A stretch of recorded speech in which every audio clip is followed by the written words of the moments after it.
இப்போ நம்ம பார்க்க போகிறது 10th மேத்ஸ் 4th சாப்டர் எடுத்துக்காட்டு 4.6 பார்க்க போகிறோம். என்ன கொஷின் கொடுத்துருக்காங்க பாருங்கள். படத்தில் QA மற்றும் PB ஆனது ABக்கு செங்குத்தாகும். AO equal 10 centimetre, BO equal 6 centimetre மற்றும் PB ஈக்குவல் 9 சென்டிமீட்டர் எனில் AQவை காண்க. அதாவது இந்த இடத்துல பார்த்தீங்கன்னா QA ட்ராப் படம் கொடுத்துருக்காங்க பார்த்தீங்களா. QAவும் PBயும் பார்த்தீங்கன்னா வந்து ஏவுக்கு பிக்கும் செங்குத்துன்னு கொடுத்துருக்காங்க. சரிங்களா. அதே போல் AOவோட அளவு என்ன 10 சென்டிமீட்டர், BOவோட அளவு என்ன 6 சென்டிமீட்டர், PBயோட அளவு என்ன 9 சென்டிமீட்டர். நம்மளை என்ன கேட்குறாங்க, இந்த QAவோடைய அளவு என்ன இதுதான் கேட்குறாங்க. சரிங்களா. ஃபஸ்ட்டு கொடுத்துருக்க முக்கோணம் இந்த படத்துலேருந்து எடுத்து எழுதிக்கலாமா. முக்கோணம் இங்கேருந்து பார்த்தீங்கன்னா AOQ பார்த்தீங்கன்னா ஒரு முக்கோணம். அதே போல் முக்கோணம் இங்கே BOP வந்து ஒரு முக்கோணம். அப்போது இந்த ரெண்டு முக்கோணத்துலேருந்து கொஷின்லேயே கொடுத்துட்டாங்க. ஏவும் 90 டிகிரி, பியும் 90 டிகிரி. அப்போ இங்கே பார்த்தீங்கன்னா ஆங்கிள் ஏவும் ஆங்கிள் பியும் வந்து 90 டிகிரி. ரெண்டும் 90 டிகிரி இருக்கிறதுனால காமனாக எடுத்து ஒன்றா எழுதியிருக்கோம். சரிங்களா. அப்போது இது 90 டிகிரி கண்டுபிடிக்கிறதுக்கு அவங்களே கொடுத்துட்டாங்க. இந்த வடிவத்தை நிரூபிக்கணும்.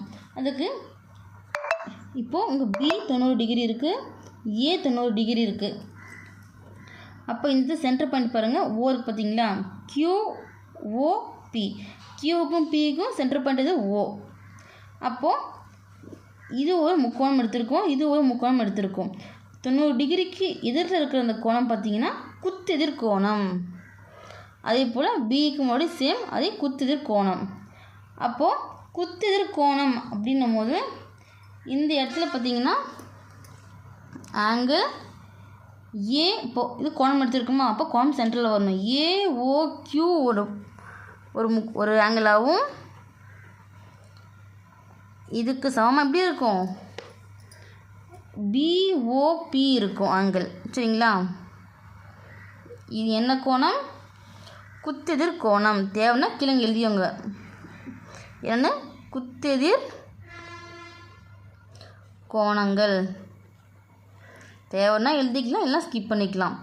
இப்போ நமக்கு இங்கே வந்து ரெண்டு கோணம் இருக்கா. அப்போ ரெண்டு கோணம் இருக்கும்போது இங்கே என்ன பண்ணலாம், ஆங்கிள் ஏ யூஸ் பண்ணலாமா. therefore AA விதிப்படி. இப்போ AA விதிப்படி இந்த இடத்துல வந்து முக்கோணம்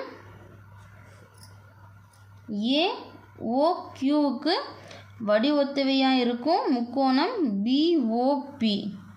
சரிங்களா. அது இங்கே எடுத்துருக்க முக்கோணம் AOQ சிமிலாரிட்டி முக்கோணம் BOP. இப்போ ஜென்ரல் எடுக்கலாமா. First AO எடுப்போமா. இங்கே ஃபஸ்ட்டு BO, அடுத்து OQவா, இங்கே அடுத்து OP, இங்கே ஒன்று AQ அப்படின்னா QA. அப்போ AQ எடுத்துக்கலாம். இப்போ இங்கே AQனா இங்கே BPன்னு எடுக்கணும். சரிங்களா. இப்போது AOவோடைய மதிப்பு என்ன கொடுத்துருக்காங்க 10. அதே போல் BOனாலும் OBனாலும் ஒன்று தான். மதிப்பு என்ன கொடுத்துருக்காங்க 6. அடுத்து OQவோட மதிப்பு என்ன கொடுக்கல. இப்போ OQ இப்படி எடுத்துக்கலாம். OPனோட மதிப்பு என்ன கொடுத்துருக்காங்க நமக்கு கொடுக்கல. ஸோ அந்த பாயிண்ட் அப்படி எடுத்துப்போம். இப்போ AQவோட மதிப்பு தான் நம்ம கண்டுபிடிக்கணும். BPனோட மதிப்பு என்ன கொடுத்துருக்காங்க 9. இப்போது நம்மளோட கொஷின் வந்து என்ன கேட்டிருக்காங்க, AQனுடைய மதிப்பு தான் கேட்டிருக்காங்க. இந்த இடத்துல வந்து நமக்கு OQக்கான மதிப்பு கொடுக்கல, OPக்கான மதிப்பு கொடுக்கலன்றது ப்ராப்ளம் கிடையாது. சரிங்களா. நமக்கு தேவை AQக்கான மதிப்பு இந்த பாயிண்ட் ஆஃப் வியூ சம்மில். சரிங்களா.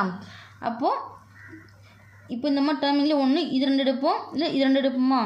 நமக்கு இந்த பாயிண்ட் தேவையில்லை அப்படின்றதுனால இந்த பாயிண்ட்டும் எடுக்கலாம். அப்போது 10/6 ஈக்குவல் AQ டிவைட் பை 9. சரிங்களா.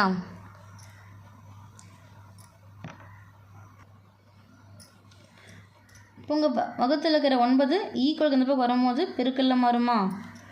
அப்போ 10/6 × 9 ஈக்குவல் AQ. இப்போ என்ன கேன்சல் பண்ண முடியுமா பாருங்கள்? கேன்சல் பண்ணலாம்.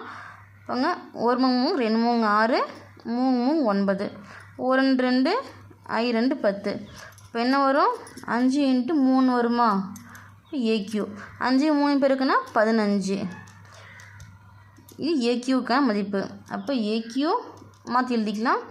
ஈக்குவல் 15 சென்டிமீட்டரில் கொடுத்துருக்கிறதுனால சென்டிமீட்டர் எடுத்துக்கலாம்.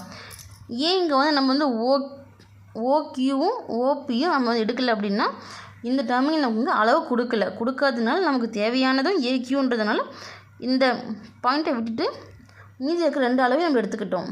சரிங்களா? ஃபைனலாக ஆன்சரை பிளாக்கில் எடுத்து எழுதிக்கோங்க.